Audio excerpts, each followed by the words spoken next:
Bushcraft, a lot of people think of as a silly hobby. We're going to go outside around the campfire and whittle spoons. All right, here we go.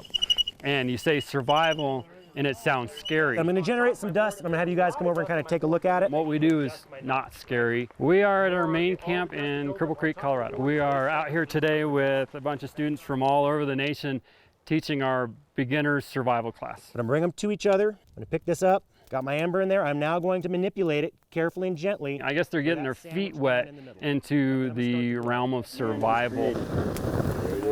Ta-da! You should always go out with the mindset that you're going to have to spend the night. From my background, I'm not military. I come from corporate America. I just happen to have all these skills from growing up, and I created the Survival University. But we're going to move on to shelter. We are going to teach you some knots. Like that, right? Now this is a pretty darn strong knot. It may twist on you a little bit, but it's not going anywhere. We pretty much knew like zero, you know. I've never tied the type of knots, you know, obviously you tie knots in your shoes, but no knot tying. It's a little bit of a learning process for sure, but I think I'm getting it. Now you have to take and get this underneath and through here. Or get naughty in the woods. Exactly.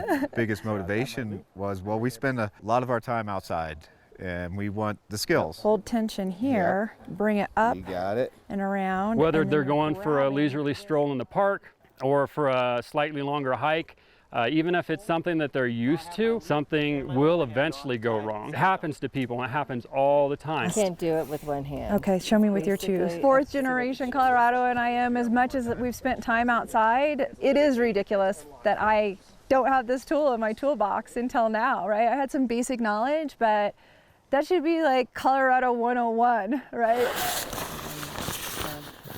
I think that a lot of people have seen with how things kind of fell apart with COVID, that our society isn't as stable as they thought it was going to be or should be.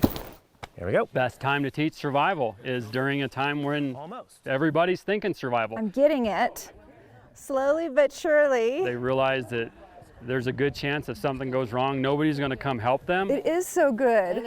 It's so awesome. They're going to need to figure out how to help themselves. Yay! And we're the first step in that. Get naughty in the woods. Awesome.